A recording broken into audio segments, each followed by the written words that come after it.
برادران ملت اسلامی، السلام علیکم ورحمۃ اللہ وبرکاتہ۔ الحمد للہ الحنان المنان الذي خلق الإنسان وعلمه البيان، والصلاة والسلام على رسوله سيد الإنس والجان وعلى آله وأصحابه ذوي الخير والإحسان، أما بعد فأعوذ بالله من الشيطان الرجيم، بسم الله الرحمن الرحيم۔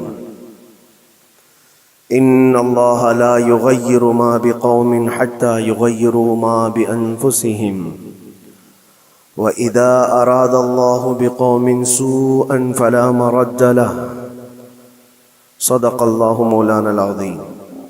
بارگاہ رسالت مآب صلی اللہ علیہ وسلم میں درود پاک کا ہدیہ پیش کریں۔ اللہم صلی علی سیدنا محمد معدن الجود والکرم وآلہ واصحابہ الکرام وابنہ الکریم وبارک وسلم صلاة دائمتا سرمدا ابدا۔ حالات زمانہ کے اعتبار سے اور ہماری حالتوں کے اعتبار سے ایک بہت ہی عمدہ شعر ہے جو بالکل صادق آتا ہے۔ قوت فکر و عمل پہلے فنا ہوتی ہے، قوت فکر و عمل پہلے فنا ہوتی ہے جب کسی قوم کی شوکت پہ زوال آتا ہے۔ یوں ہی کوئی قوم نہیں مرتی، کسی قوم کے اوپر زوال آتا ہے تو سب سے پہلے اس قوم کے اندر سوچنے سمجھنے کی صلاحیت ختم ہو چکی ہوتی ہے، تب جا کر کے زوال آتا ہے۔ آج اس شعر کو میں پڑھتا ہوں تو محسوس ہوتا ہے کہ ہماری قوم پر یہ شعر صادق آتا ہے۔ قوت فکر اور عمل یہ پہلے رخصت ہو گئی ہے، جس کی وجہ سے یہ زوال آ رہے ہیں۔ لوگ اب حادثوں پر بیٹھ کر کے چرچا کرتے ہیں، حادثہ ہونے سے پہلے جو فکر ہونی چاہیے وہ مفقود ہے۔ گھر جلنے کے بعد پھر میٹنگ کرنے کا مطلب کیا ہے؟ اس سے سیفٹی کے لیے پہلے سے انتظامات ہوں تو اس کو لائق و فائق اور دانش مندی سمجھا جائے گا۔ آج کے وہی حالات ہیں میرے عزیزوں۔ آپ کو پتہ ہے کچھ قومیں ایسی ہیں جو فیوچر پلاننگ کے لیے 100 سال کے بعد کا سوچتی ہیں، جبکہ یہ اسلام کا حصہ تھا۔ نبی کونین صلی اللہ علیہ وسلم نے 1400 سال بعد ہونے والی چیزوں کی پیشین گوئی فرمائی کہ نہیں فرمائی؟ اللہ کے نبی صلی اللہ علیہ وسلم نے 1000 سال بعد پیدا ہونے والی چیزوں کو پہلے سے بتایا تھا کہ نہیں؟ یہ ساری چیزیں نبی آخر الزمان صلی اللہ علیہ وسلم نے جو بتایا، مطلب یہی تھا کہ اس وقت کے لوگوں کو ضرورت تو نہیں تھی ان حالات کی، پھر بھی حضور ان کو بتا رہے تھے، صحابہ کو۔ آج جو چیزیں پیدا ہونے والی ہیں وہ رسول پاک کو پتا تھا، 1000 سال بعد ہونے والی چیزیں، لیکن اس وقت کے صحابہ کو یہ باتیں کیوں بتائی جا رہی تھی؟ ان کے حالات تو اس وقت کے نہیں تھے ویسے۔ اس کے باوجود نبی پاک صلی اللہ علیہ وسلم نے ان کو 1000 سال بعد ہونے والی چیزوں کی باتیں اس لیے بتائی کہ یہ دین اسلام فیوچر پلاننگ کے لیے کتنا ایکٹیو ہے، یہ سمجھو آگے کے لیے۔ اس لیے بتایا گیا کہ صحابہ اپنی اولاد کو اور وہ اپنی اولاد کو یہ بات منتقل کرتے جائیں، اور آنے والے حادثوں سے پہلے سے ذہن پریپیئر رہے، تیار رہے۔ دجال کے فتنے کا ذکر کتنی مرتبہ حدیث پاک میں آیا۔ امت کو نبی پاک صلی اللہ علیہ وسلم نے یوں ہی نہیں چھوڑ دیا۔ دجال کا فتنہ آئے گا، یاجوج ماجوج کا فتنہ آئے گا، یہ ساری چیزیں بتائی گئی کہ نہیں؟ ہر مسلمان تقریباً جانتا ہے آخر زمانے میں ایک بہت بڑا فتنہ دجال کی صورت میں ظاہر ہوگا۔ تو یہ باتیں اتنے 100 سالوں سے چل رہی ہیں کہ ذہن تیار ہے اس فتنے کو کہ اگر ایسا فتنہ آیا تو ایمان پر ڈٹے رہنا ہے، جمے رہنا ہے۔ یہ بات ہوتی ہے آگے آنے والے حادثات سے قوم کو باخبر رکھنا۔ آج جو حالات ہیں، جب کبھی کوئی چیز لٹ جائے تو سارے لوگ سڑکوں پر آ جائیں گے، یا پھر کسی نشستگاہ پر بیٹھ کر کے رات بھر میٹنگ کر کے چلے جائیں گے۔ یہ حادثے ہونے کے بعد کے جو حالات ہیں یہ وہی چیزیں درشا رہی ہیں کہ قوت فکر و عمل فنا ہو گئی ہے. قیادت ہمارے ہاں مفقود ہے. کسی ایک قائد کے تحت کوئی ساری قوم آنا نہیں چاہتی. آپ کیا سمجھتے ہیں کہ جو ہمارے ساتھ حالات پیش آ رہے ہیں، کبھی مسجدوں کو لے کر، کبھی خانقاہوں کو لے کر، کبھی بزرگوں کے نام کو لے کر، اب ہمارے وقف کی جائیداد کو لے کر، یہ سارے جو معاملات ہیں یہ اچانک آنے والی چیزیں نہیں ہیں.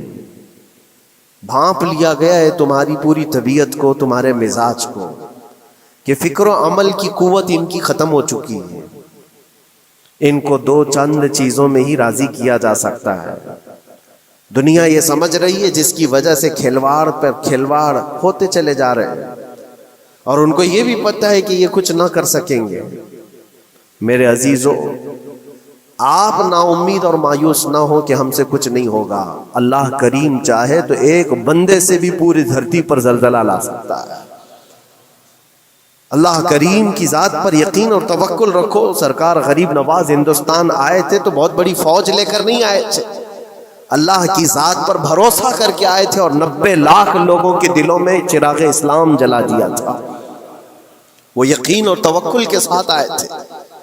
آج لوگوں کے دلوں کے اندر جو مایوسی اور نا امیدی ڈالی جا رہی ہے کہ کچھ ہوگا نہیں، ابھی کچھ کرنے سے کچھ نہیں ہوگا، یہ نا امیدی اور مایوسی تمہاری طبیعت میں کیوں آئی؟ کیا تمہارا رب تبارک و تعالیٰ کی ذات پر یقین کمزور ہو گیا؟ اگر یہ اس طرح کی بیماری آئی ہے تو پھر بدر پڑھ لینا. جب رسول پاک صلی اللہ علیہ وسلم کے ساتھ وہ صحابہ جا رہے تھے، ان کو اچھی طرح پتا تھا کہ سامنے آنے والی فوج کتنی طاقت لے کر آ رہی ہے. 1000 لوگ آ رہے ہیں، ہاتھی گھوڑے ان کے پاس، ہتھیار اور اسباب ان کے پاس ہے، کھانے پینے کی مزے کی ساری چیزیں لے کر کے آ رہے تھے مکہ والے. اور ادھر صحابہ ننگے پیر ہیں، 313 کے پاس 4 گھوڑے ہیں، پیدل چلے آ رہے ہیں. چھاؤں لینے کے لیے کوئی جگہ تک نہیں ہے ان کے پاس. ایک کھجور کسی کے پاس ہو تو 10 لوگ اس پر اکتفا کر لیں. فاقے پر فاقہ کرنے والے وہ صحابہ، لیکن انہوں نے یہ نہیں کہا کہ اللہ کے نبی صلی اللہ تعالیٰ علیہ وسلم سے کہ ہمارے پاس اسباب کی کمی ہے، ہتھیار کی کمی ہے، کچھ نہیں ہمارے پاس، سواری نہیں ہے. بغیر سواری کے 180 کلومیٹر مدینے سے چل کر کے وہ بدر پہنچے تھے، بدر تک پہنچے تھے. اور اس وقت اپنی ساری محنتیں، اپنی ساری قوتیں انہوں نے زمین پر لا کر رکھ دی. پھر بدر کے میدان میں جب پہنچے تب اللہ کریم کی بارگاہ میں دعا کیا تھا میرے مصطفیٰ نے، اے اللہ اگر اس نہتی قوم کو تو نے فتح نہیں دی تو پھر قیامت تک اس روئے زمین پر سجدہ کرنے والا کوئی نہیں ہوگا. یہ محبوبانہ انداز تھا میرے مصطفیٰ کا. وہ دعا مدینے میں بیٹھ کر کے بھی تو کر سکتے تھے. 180 کلومیٹر دور اتنی مصیبت میں دھوپ میں چل کر کے جانے کی کیا بات تھی؟ ننگے پیر صحابہ گئے ہیں، فاقے پر فاقہ کیے ہوئے. وہ مدینے میں بیٹھ کر دعا کرتے تو کیا رحمت للعالمین کی دعا قبول نہیں ہوتی؟ لیکن مصطفیٰ کریم صلی اللہ علیہ وسلم نے یہ مزاج دیا ہے، پہلے فکر و عمل میدان میں لاؤ پھر دعا کرو، اللہ کی مدد آتی ہے. یہاں ہم بیٹھ کر کے یہیں سے دعا کرتے ہیں، کچھ کرنا نہیں ہے، بدلنا نہیں ہے، اور فکر و عمل کو لانا نہیں ہے، تو پھر صرف یہاں بیٹھ کر کے دعا کرنا. یہ تو میرے عزیزوں عورتوں کو اس سے ذمہ داری دی گئی ہے کہ تم میدان عمل میں آ نہیں سکتی، تم اپنے گھروں سے دعا کرو اپنے بھائیوں کے لیے. لیکن یہ کام تو اب سارے مردوں نے بھی لے لیا ہے. بہرحال قوت فکر و عمل پہلے فنا ہو جاتی ہے جب کسی قوم کی شوکت پہ زوال آتا ہے. آج یہ جو سارے معاملات ہم دیکھ رہے ہیں، اس کی ایک خاص وجہ میں آپ کو بتانا چاہتا ہوں. آج سے تقریباً 8-9 سال پہلے میرا ایک بیان بھی ریکارڈ موجود ہے، کافی دنوں تک وہ چلتا رہا. میری اپنی بات نہیں تھی، سراج الامہ امام غزالی رحمۃ اللہ تعالی علیہ انہوں نے لکھا تھا کہ امت پر اگر ایک ایسا وقت آ جائے جب ان کے سامنے ان کے نبی کو گالیاں دی جا رہی ہیں اور امت کچھ نہ کرے، تو پھر وہ انتظار کرے کہ عنقریب وہ وقت بھی ان کے اوپر آنے والا ہے جب ان کی ماؤں، بیٹیوں اور سب عزتوں کو بازار میں نیلام کیا جائے گا اور یہ کچھ نہیں کر سکیں گے. وہ دن آ جائیں گے. بیسک وجہ وہاں سے شروع ہوئی کہ لوگ اپنے عیش و عشرت میں کچھ کمی نہ کر سکے، بارگاہ مصطفیٰ صلی اللہ علیہ وسلم کی گستاخیاں کھلے عام ہوتی رہیں، اور اس پر ہم لوگ جس طرح کے حالات دیکھتے رہے۔ بہت سارے لوگ تو مجھ کو یہ کہتے تھے، مجھ سے یہ کہتے تھے، کیا ضرورت ہے آپ کو بولنے کی، حالات دیکھ نہیں رہے آپ؟ ظالمو، تم کو اگر کوئی چھوٹی سی ماں کی گالی دے دے تو تم بپھر جاتے ہو اور اس کے اوپر آسمان توڑنے کی بات کرتے ہو، اور ہم اپنے نبی پاک صلی اللہ علیہ وسلم سے کروڑوں ماؤں سے زیادہ محبت کرتے ہیں۔ اس رسول پاک صلی اللہ تعالی علیہ وسلم پر کوئی بھونکتا رہے اور اس کا جواب نہ دو، تم یہ کہتے ہو مصلحت ہے، حالات ایسے ہیں یہ، تو پھر اپنا یہ لباس بدل دینا چاہیے، اپنا نام بدل دینا چاہیے۔ پھر اس دائرہ اسلام میں رہ کر کے مطلب کیا ہے؟ اسی لیے اقبال نے 100 سال پہلے ایک مزاج دیا تھا، ایمان ہے کیا چیز، اسلام ہے کیا چیز؟ تم کیا سمجھتے ہو داڑھی ٹوپی اور جبے کبے کا نام اسلام ہے؟ اسلام کیا ہے؟ اقبال نے کہا تھا کہ بارگاہ مصطفیٰ صلی اللہ تعالی علیہ وسلم کے قدموں تک اپنے آپ کو پہنچا دو، یہی دین ہے، یہی دین ہے۔ گر بہو نہ رسیدی تمام ابو لہبیست، اور اگر تم وہاں تک نہیں پہنچ سکے تو زندگی ابو لہب کی طرح۔ دین یہ ہے، آبرو ماں زنام مصطفیٰ است، ہم سب کی عزت و آبرو حضور کے نام سے جڑی ہوئی ہے، ان کے نام سے جڑی ہوئی ہے ہماری عزت و آبرو، اور تم اس نام کی حفاظت نہیں کر سکو گے تو آگے یہ سب چیزیں آنے والی ہیں جو آ رہی ہیں۔ آج لوگ آج واویلا مچا رہے ہیں، یہ بات یاد رکھنا، شیطان کبھی فجر کی نماز کے لیے اٹھا نہیں سکتا، اور اگر اٹھا رہا ہے تو پھر اس کا کوئی مقصد ہے، شیطان اور نماز۔ آج سختہ ان کے پاس ہے، طاقت ان کے پاس ہے، حکومت ان کے پاس ہے، ڈپارٹمنٹ ان کے پاس ہے، سب کچھ، جوڈیشری، ہر چیز ان کے پاس ہو، وہ کیا کر رہے ہیں اس سے مجھے مطلب نہیں۔ میں آپ سے یہ پوچھنا چاہتا ہوں، مجھے رہزنوں سے غرض نہیں، تیری رہبری کا سوال ہے۔ تم خیر امت ہو، رسول پاک کی امت میں ہو، تمہاری بھومکا جس کو کہا جاتا ہے، تمہاری یہاں پر زندگی کے معاملات یہ بہت زیادہ اہمیت کے حامل ہیں۔ تم کیسے بن سکتے ہو آج؟ اسی لیے قرآن پاک کی آیت میں نے شروع میں تلاوت کی، رب ذوالجلال فرماتا ہے ان اللہ لا یغیر ما بقوم حتی یغیروا ما بانفسہم، بے شک اللہ تعالیٰ اس وقت تک کسی قوم کی حالت نہیں بدلتا جب تک وہ قوم خود اپنی حالت بدلنے کی کوشش نہیں کرتی۔ جب تک اپنی حالت بدلنا نہیں چاہتے اس وقت تک اللہ تبارک و تعالیٰ نہیں بدلے گا۔ وَإِذَا أَرَادَ اللَّهُ بِقَوْمٍ سُوءًا فَلَا مَرَدَّ لَهُ، اور اللہ تعالیٰ کا یہ جلال بھرا ارشاد تو سنو، یہ 13ویں پارے کی سورہ رعد کی آیت ہے۔ اللہ کریم فرماتا ہے، اور جب اللہ کسی قوم کے ساتھ سختی کا معاملہ کرنا چاہے، پکڑ کرنا چاہے، تو پھر کوئی طاقت اس کو ٹال نہیں سکے گی۔ رب تبارک و تعالیٰ جب کسی قوم پر عذاب لانا چاہے تو کوئی اس کو ٹال نہیں سکے گا، تو بدلو۔ اسی لیے اکثر یہ کہا جاتا، میں تو اپنی تقریروں میں جو چند مجھے چیزیں یاد رہتی ہیں وہ عرض کیے دیتا ہوں، باقی مجھے شعر و شاعری زیادہ یاد نہیں رہتی، لیکن جو دل پہ لگتی ہیں باتیں وہ ذہن میں محفوظ ہو جاتی ہیں۔ کسی شاعر نے کہا تھا، جگہ جگہ کے تھک چکے ہیں تمہیں یہ ہنگامے، نشاتے لذت خواب گراں بدل ڈالو۔ کیا مطلب ہے؟ روز ایک ایک ہنگامہ ہوتا ہے، تم کو جگا رہا ہے، اٹھ جا اے مسلمان، اٹھ جا۔ نشاتے لذت خواب گراں بدل ڈالو، لمبی نیند سونے کی جو عادت پڑی ہوئی ہے اس مزے کو بدل ڈالو۔ غلط روی سے منازل کا بعد بڑھتا ہے، مسافروں رویش کارواں بدل ڈالو۔ شاعر نے کہا ہے، ادھر ادھر کی لے میں چلتے رہو گے تو منزل لمبی ہو جائے گی۔ جس راستے پر تمہیں چلنا ہے اگر بار بار ادھر ادھر مڑتے رہو گے، غلط روی اس کو کہتے ہیں، غلط چلنے سے منازل کا بعد بڑھتا ہے، منزل لمبی ہو جاتی ہے، جہاں پہنچنا تھا وہاں پہنچ ہی نہیں پاؤ گے۔ اسی لیے شاعر کہتا ہے، مسافروں رویش کارواں بدل ڈالو، قافلے کے چلنے کا جو طریقہ ہے اس کو بدل لو تم۔ یہ پوری کی پوری بات ہم پر فٹ ہوتی ہے. چلنے کا انداز بدل ڈالو اے نوجوانوں. جہاں کسی کے گھر میں آگ لگی ہو، دھواں اٹھ رہا ہو، اور اگر کوئی نوجوان اندر بیٹھ کر کے یہ کہتا ہو کہ یہ ساون کا موسم ہے یا پھر یہ ابر رحمت ہے، تو اس کی سوچ پر ہم کیا کہیں؟ جہاں آج پوری قوم قسم پرسی کے عالم میں ہو، امت محمدیہ کے یہ حالات آج دیکھ رہے ہیں، روزانہ دیکھ رہے ہیں. تم شیئر تو کرتے ہو، ہر جگہ شیئر کرتے ہو، اور سارے ریلز پر تم جو دیکھتے ہو ہنگامے روز، صرف ہندوستان کے نہیں پوری دنیا بھر کے فلسطین کے مظلوم بچوں کی لاشیں دیکھتے ہو اور شیئر کر کے آگے بڑھ جاتے ہو. ان کی چیخیں، ان کے ڈاک کے ملبے، ان کا ڈھیر، ان کے تباہ و برباد گھر، ایک ایک قبر میں 80 لوگوں کی لاشیں، یہ سب کیا تم نہیں دیکھتے؟ شیئر کر کے آگے بڑھ جاتے ہو. یہی تو ہنگامے ہیں جو تمہیں دھگا رہے ہیں. جگہ جگہ کے تھک چکے ہیں تمہیں یہ ہنگامے خود ہی تھک گئے. یہ اٹھتا نہیں ہے.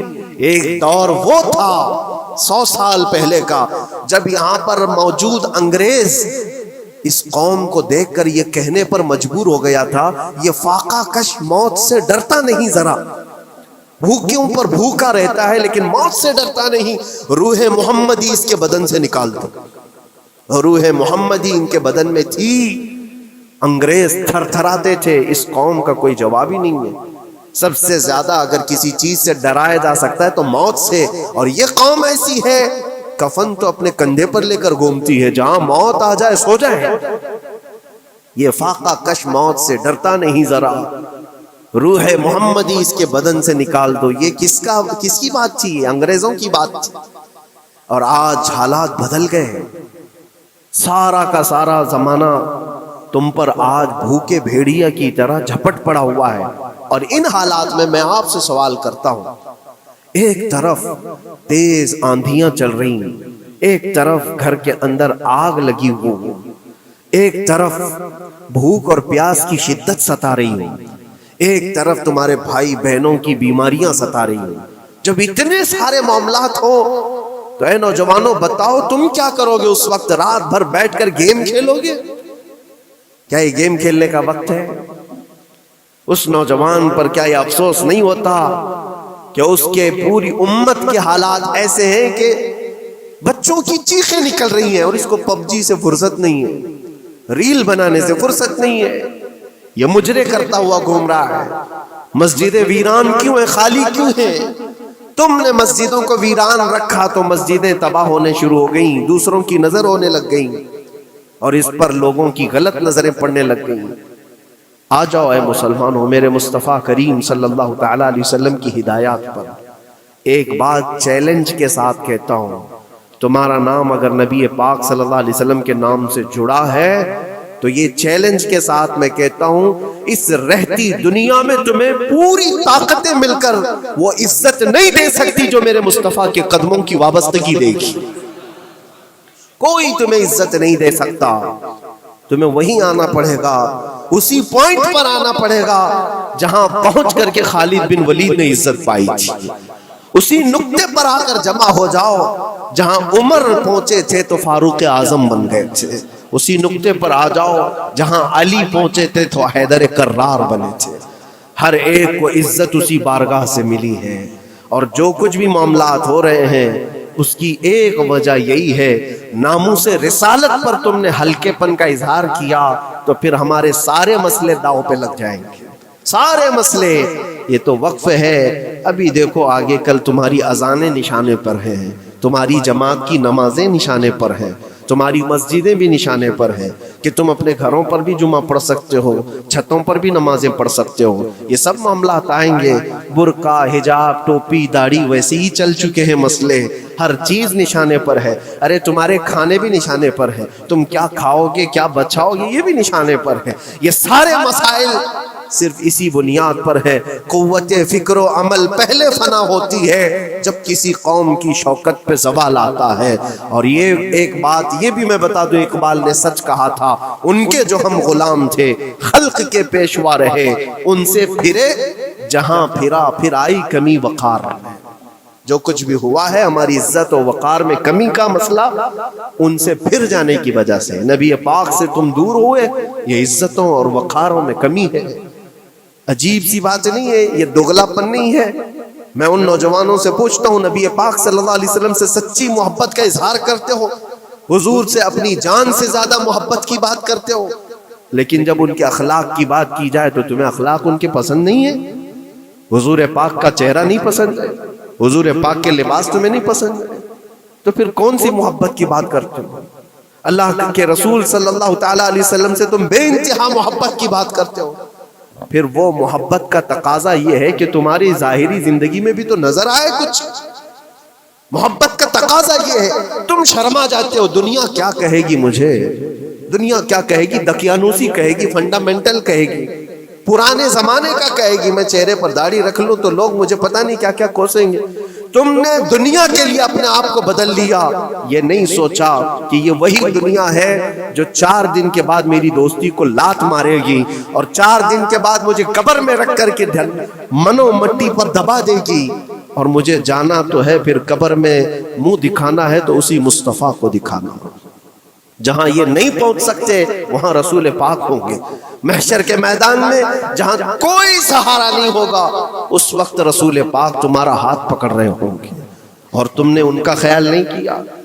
آ جاؤ اسی نقطے پر، اسی پوائنٹ پر جہاں ہماری کامیابی مضمر ہے۔ میں صرف اور صرف اپنے بیانوں میں یہی چیز عرض کرنا چاہتا ہوں، صرف اتنا چاہتا ہوں، اے نوجوانوں، جس کے نام سے تم آباد ہو اس نام کے ساتھ صحیح معنوں میں جڑ جاؤ، کیونکہ قرآن کا وعدہ ہے وَلَا تَهِنُوا وَلَا تَحْزَنُوا وَأَنْتُمُ الْأَعْلَوْنَ إِن كُنتُم مُؤْمِنِينَ۔ گھبراؤ مت، پریشان مت ہو، تم سب سے زیادہ بلند رہو گے۔ اگر اللہ نے فرمایا ہے تو یہ 100% حق ہے۔ اللہ نے فرمایا ہے تم سب سے زیادہ بلند رہو گے، لیکن آگے رب فرماتا ہے ان کنتم مؤمنین، اگر تم سچے ایمان والے ہو جاؤ۔ اور ایمان کس کو کہتے ہیں؟ لا یؤمن احدکم حتی اکون احب الیہ من والدہ وولدہ والناس اجمعین۔ میرے آقا فرماتے ہیں ایمان اس وقت تک کمپلیٹ نہیں ہوگا جب تک تم اپنے ماں باپ اولاد اور ساری دنیا سے زیادہ مجھ سے محبت نہ کرو۔ یہ ہے، اور اخیر میں یہی کہوں گا، ہر مسئلے کا حل، سارے تمام ایشوز کا خلاصہ، علاج ایک ہی چیز میں ہے کہ محمد سے وفا ہے۔ تو ہم تیرے ہیں، یہ جہاں چیز ہے کیا، لوح و قلم تیرے ہیں۔ لوگ انتظار میں ہیں، بہت سارے لوگ یہ پوچھتے بھی ہیں ہمیں کیا کرنا چاہیے، ہمیں کیا کرنا چاہیے۔ ظلم پہ ظلم ہوتا جا رہا ہے، ظالم اپنے انجام پر ضرور پہنچیں گے، کیونکہ قرآن میں اللہ کا وعدہ ہے وَسَيَعْلَمُ الَّذِينَ ظَلَمُوا أَيَّ مُنْقَلَبٍ يَنْقَلِبُونَ۔ ان قریب ظالم یہ دیکھ لے گا کہ اللہ اس کو کس پلٹی پر پلٹائے گا، کس کھائی میں گرائے گا، اسے اندازہ بھی نہیں ہوگا، اس کے بنے ہوئے جالوں میں وہ خود پھنسے گا۔ ظالموں کی ایک لمبی تاریخ ہے، اور ان کو بھی پڑھنا چاہیے جو آج ظلم کر رہے ہیں، لیکن تمہارا کردار کیا ہو، اس سلسلے میں جو ہمارے بچے یا نوجوان سوال کرتے ہیں کیا کرنا چاہیے۔ پہلے سب سے پہلی چیز میں یہ کہتا ہوں، جتنا کھو چکے، جتنی جا چکے، اور جو اب برباد ہوا ہے، اس چیز پر منتھن کرنا، اس چیز پر بیٹھ کر میٹنگ کرنا، اس سے پہلے میں چاہتا ہوں کہ آگے ہونے والے نقصانات سے پہلے اپنے آپ کو بدل لو۔ آگے جو بڑے حادثات آنے والے ہیں، آگے جو بڑی آندھیاں آنے والی ہیں، اس سے پہلے اپنے دروازے ٹھیک کر لو، اپنی زندگیاں سدھار لو۔ جو ہو گیا ابھی، یہ نقصان تو بہت بڑا نقصان ہے امت کا، جو کچھ بھی ہوا ہے، مسجدیں، معبدیں، خانقاہیں، مزارات، اولیاء کی ذات، بزرگوں کے نام، قرآن، اسلام، دین، یہ ساری چیزوں پر جو حملے ہوئے، لیکن آگے چل کر کے تمہارے وجود پر سوال ہوگا، تمہاری نسلوں پر سوال ہوگا، تمہارے علم دین پر سوال، تمہاری محراب پر، تمہارے ممبر پر۔ کل کو دیکھنا یہ آزادی بھی ختم کر لی جائے گی، ممبر سے کوئی کھلے عام بول بھی نہیں سکے گا۔ یہ آج جو ہم بیان کر رہے ہیں، آگے چل کر کے دیکھنا یہ آوازیں بھی بند کر دی جائیں گی کہ کھلے عام کوئی مولوی بول نہ سکے، جو ہم چاہیں وہی بولیں۔ میرے عزیزوں، اس وقت کے ان حادثوں سے بچنے کے لیے میں کہتا ہوں ابھی اپنے آپ کو بدل لو، مسافروں روش کارواں بدل ڈالو، اٹھو وگرنہ حشر نہ ہوگا پھر کبھی، دوڑو کہ زمانہ چال اپنی چل گیا۔ اللہ کریم ہم سب کی قوت فکر و عمل پھر سے عطا فرمائے۔ رب تبارک و تعالی ہمارے اتحاد و اتفاق نصیب فرمائے۔ رب تبارک و تعالی دامن مصطفیٰ میں سارے مسلمانوں کو جمع ہونے کی توفیق عطا فرمائے۔ گنبد خضرا کی چھاؤں میں مولا ہمیں عزت و وقار عطا فرمائے۔ رب تبارک و تعالی ظالموں کو جلد ان کے ٹھکانے پر پہنچا دے۔ اے کریم خدا رحم الرحیمین، مولا ہمارے شعائر اسلام کے ساتھ جو کچھ بھی ہو رہا ہے غیب سے تو مولا مدد کے اسباب پیدا فرما دے۔ ہمارے درمیان مولا قیادت اور سچی قیادت عطا فرما۔ اے کریم خدا رحم الرحیمین، خصوصاً تیرے دربار میں التجا ہے مولا فلسطین کے نہتے مظلوموں کی غیب سے مدد فرما۔ جبرائیل امین کی تائید انہیں عطا فرما، رحمت کے فرشتوں سے ان کی مدد فرما۔ مولا پورا شہر راہ کے ڈھیر پر ہے، اے کریم خدا خوشیاں دیکھے انہیں زمانہ بیت گیا، مولا ان کے گھروں میں خوشیاں عطا فرما۔ اے اللہ ان بلکتی ہوئی ماؤں کو، ان کی جو گودیں اجاڑ دی گئی ہیں، ان کے گھر جو برباد کیے گئے ہیں، ان کے شہیدوں کو قبول فرما، ان کے زخموں کو مولا تو شفا عطا فرما۔ اے کریم خدا خصوصیت کے ساتھ ان کے ہمارے اور تیرے دشمنوں کو ہلاک و برباد فرما دے، ان کی زمین ان کے لیے تنگ فرما دے۔